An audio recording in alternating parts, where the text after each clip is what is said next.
All right, morning. No time to waste with this one. We have 47, 48 verses to get through today. It's all of Leviticus chapter 11, clean and unclean food.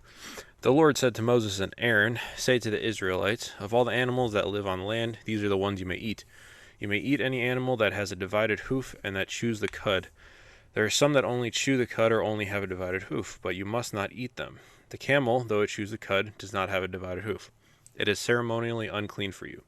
The hyrax, though it chews the cud, does not have a divided hoof. It is unclean for you. The rabbit, though it chews the cud, does not have a divided hoof. It is unclean for you. And the pig, though it has a divided hoof, does not chew the cud. It is unclean for you. You must not eat their meat or touch their carcasses. They are unclean for you. Of all the creatures living in the water of the seas and the streams, you may eat any that have fins and scales. But all creatures in the seas or streams that do not have fins and scales, whether among all the swarming things or among all the other living creatures in the water, you are to regard as unclean. And since you are to regard them as unclean, you must not eat their meat. You must regard their carcasses as unclean. Anything living in the water that does not have fins and scales is to be regarded as unclean by you. These are the birds you are to regard as unclean and not eat, because they are unclean: the eagle, the vulture, the black vulture, the red kite, any kind of black kite, any kind of raven, the horned owl, the screech owl, the gull, any kind of hawk, the little owl, the cormorant, the great owl, the white owl, the desert owl, the osprey, the stork, any kind of heron, the hoopoe, and the bat. All flying insects that walk on all fours are to be regarded as unclean by you. There are, however, some flying insects that walk on all fours that you may eat, those that have jointed legs for hopping on the ground. Of these you may eat any kind of locust, katydid, I'm not sure about that one, cricket, or grasshopper. But all other flying insects that have 4 legs you are to regard as unclean. You will make yourselves unclean by these. Whoever touches their carcasses will be unclean till evening. Whoever picks up one of their carcasses must wash their clothes, and they will be unclean till evening.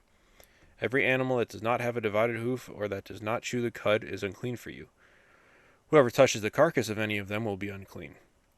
Of all the animals that walk on all fours, those that walk on their paws are unclean for you. Whoever touches their carcasses will be unclean till evening.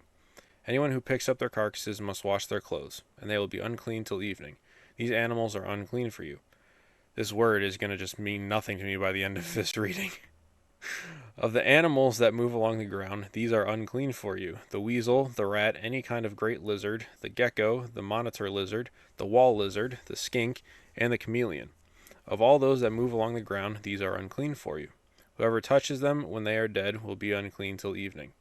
When one of them dies and falls on something, that article, whatever its use, will be unclean, whether it is made of wood, cloth, hide, or sackcloth. Put it in water; it will be unclean till evening, and then it will be clean. We finally have a clean. Whew. If one of them falls into a clay pot, everything in it will be unclean, and you must break the pot.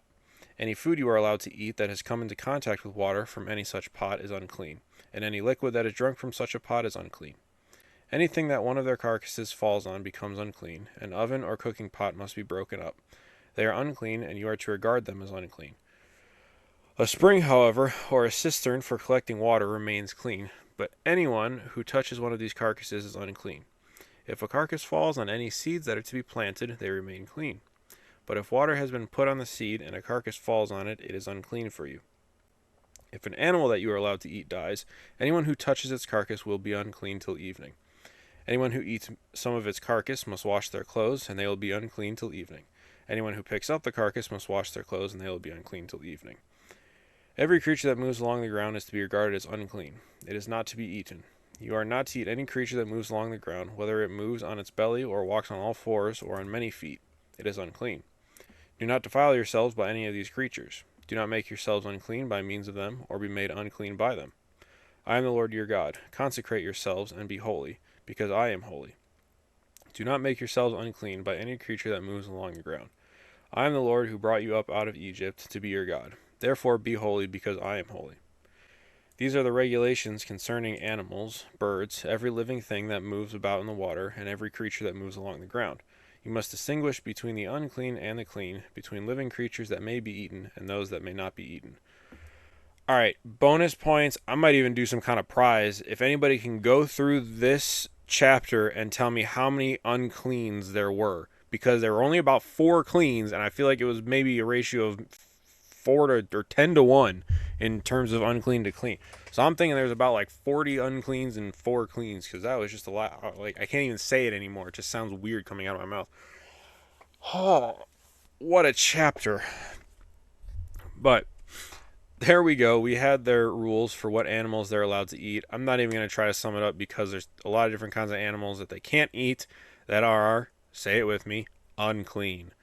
Or not very few, but like lesser that is talked about in this verse that are clean for people to eat. And it's not just eating it, but touching carcasses. So it's not just, eating an unclean animal, but other things that you do with an animal may make you unclean for a day as well. All right, it's the weekend, and we have our play tonight. Our students have their play tonight, and we have a walkathon in the morning, and a lot of other fun stuff coming up this weekend. So I'm gonna get some rest and prepare for that. But I will see you again tomorrow morning.